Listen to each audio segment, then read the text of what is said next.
Hey guys, welcome back to Enchanted Ways. We are doing the final episode, and I just saw that Chilling Adventures of Sabrina is returning January 24th. So I will definitely be front and center. And what I might do, and y'all let me know in the comments what you think, instead of doing um episode by episode, I could just go ahead and watch, which is what I do. Just binge watch, just binge watch it, and then do a review of, the entire season. So you all let me know what you think about that. So season 2, episode 9, the Mephisto Waltz.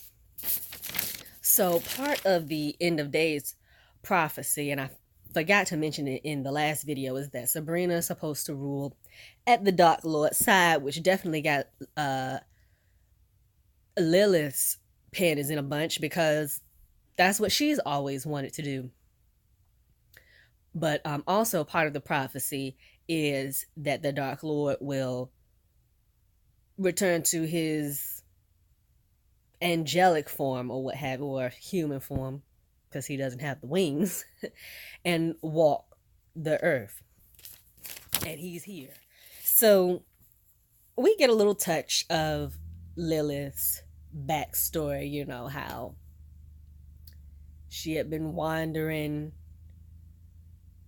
the desert for, who knows how long, when she got kicked out of the Garden of Eden, and how not only was she the first woman, but the first witch, and she found the Dark Lord at the place where he fell from heaven, and she nursed his wounds and everything, and they just laid there in bliss, and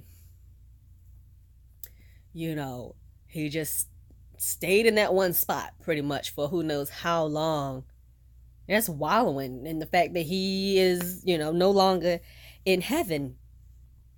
And the more time went on, the more he turned into the creature we're used to seeing. So the Dark Lord is in Greendale. He's in his human form, and he summons Lilith so she can summon Sabrina to him.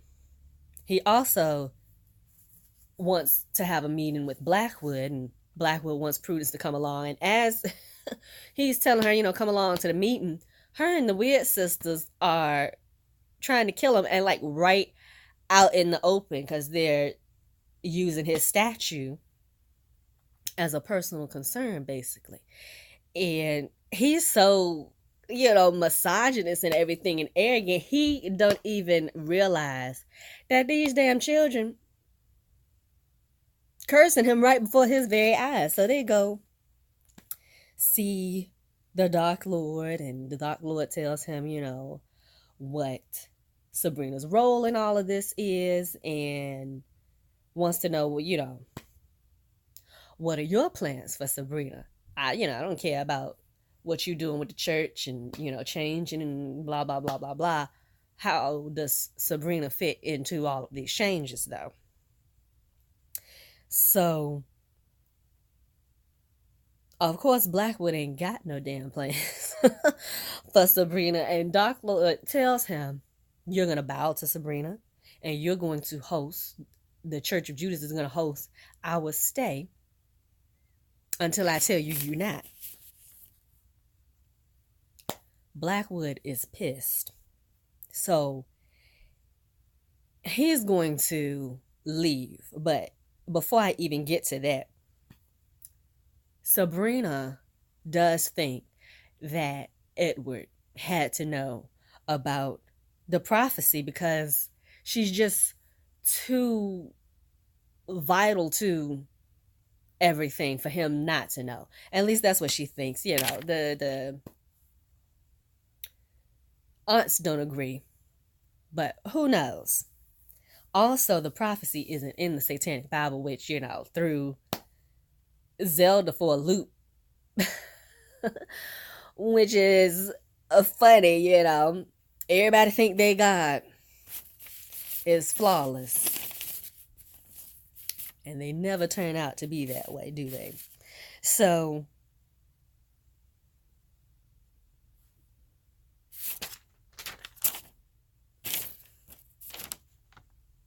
Sabrina and Wardwell, they have a conversation, or Lilith. I need to start calling her Lilith now since it's out in the open.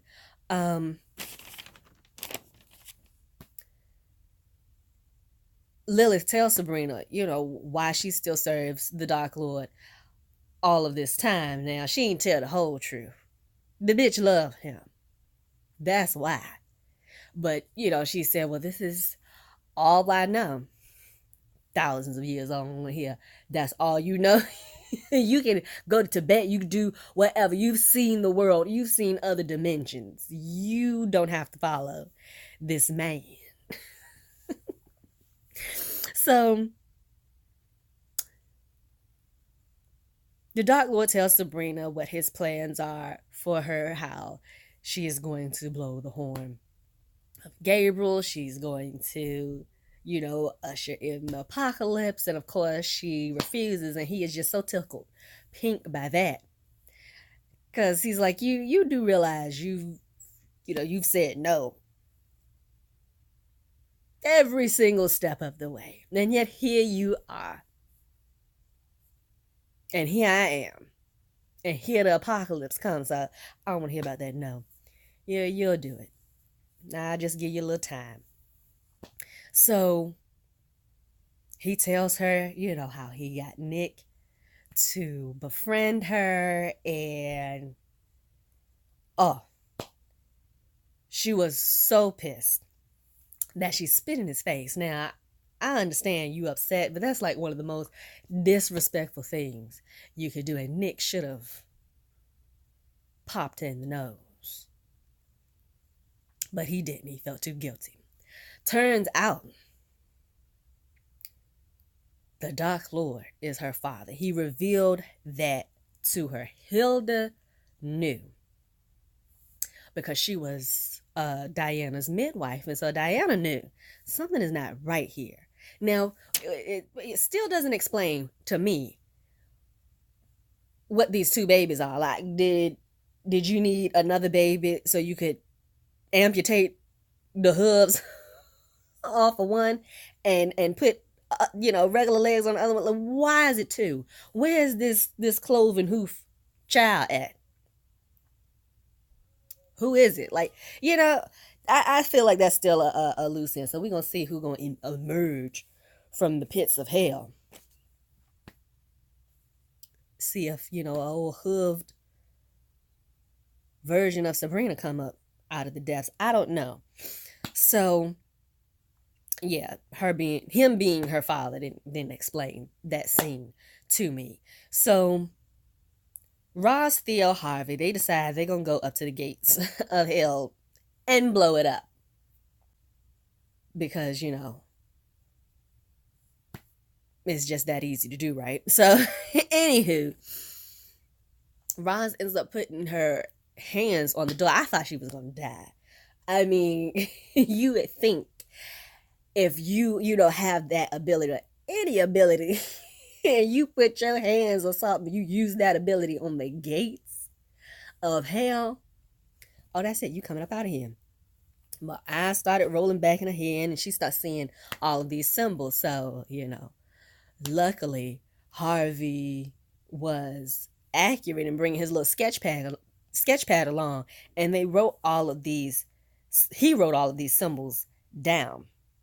Because Roz has been practicing her abilities, y'all. And so now she has more control over them, and she can transmit her visions as well. So Roz, Theo, Harvey, they're doing their part while Sabrina and Lilith are trying to plot on taking the Dark Lord down. Because, Lilith want that damn crown. So her and Sabrina, they team up and they come up with this plan, to meet at the altar and act like everything cool and they're gonna trap the Dark Lord or try to kill him, but it doesn't work. He ends up turning tables on everybody and has knives or weapons, whatever it was, at Hilda and Zelda's throat. And they told Sabrina, listen, let us die. This is more important. But she ends up blowing Gabriel's horn to save their lives. And so the gates of hell are starting to open. But they've placed all of these symbols, these sigils, at the doors so the gates won't open.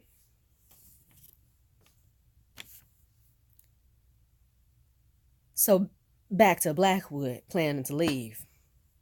Blackwood, acts like he's all on board for the Dark Lord and this is so glorious and, we're ushering in a new era and let's, have an unholy communion.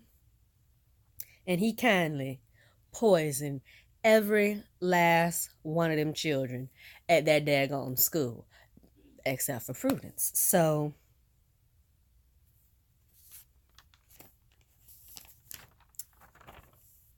Prudence ends up teleporting her sisters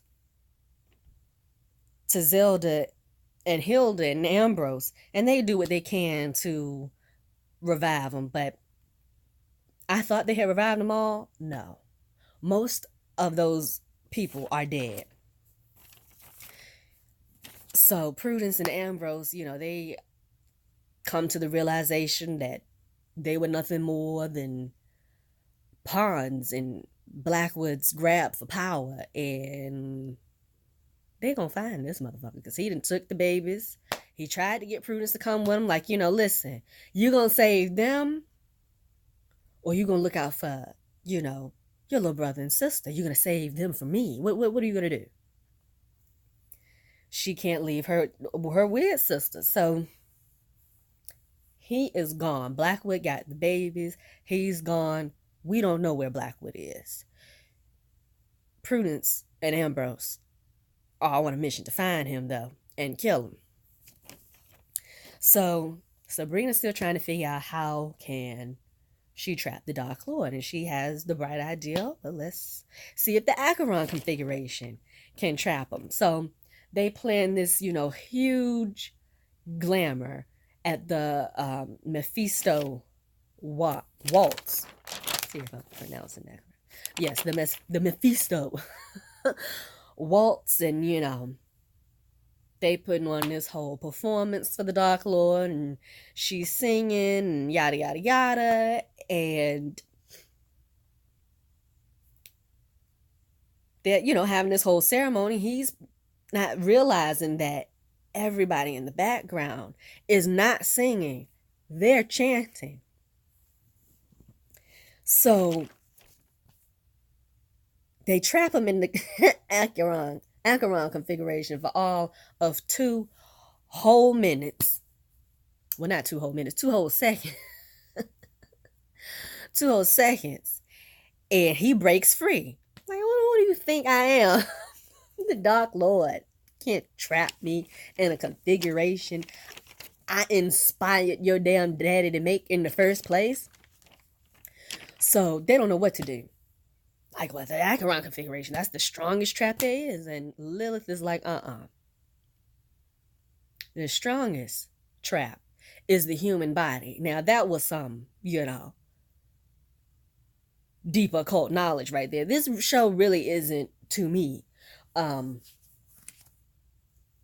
steeped in the occult. It's pretty much, entertainment and shock value. And if, you don't know what you're looking at, you think that's what you're looking at. But unless you're deep into symbolism and you know what those symbols or something mean that they was putting down, to me, it's not any new information that I'm seeing. Let's put it that way.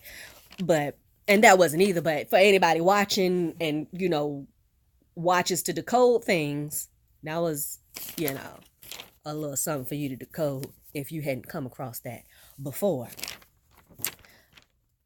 I remember it, and it reminded me, her talking about that, it reminded me of Pirates of the Caribbean, how they trapped, the goddess. They stole the queen. What was the little song?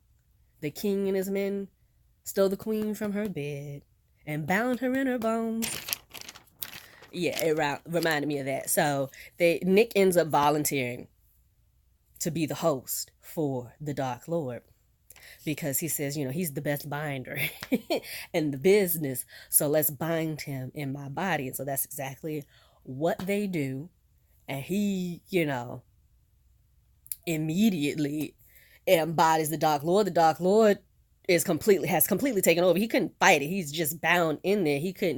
His will wasn't strong enough to stop the Dark Lord from trying to attack Sabrina. So Ambrose puts him under a sleeping spell, and Wardwell takes Nick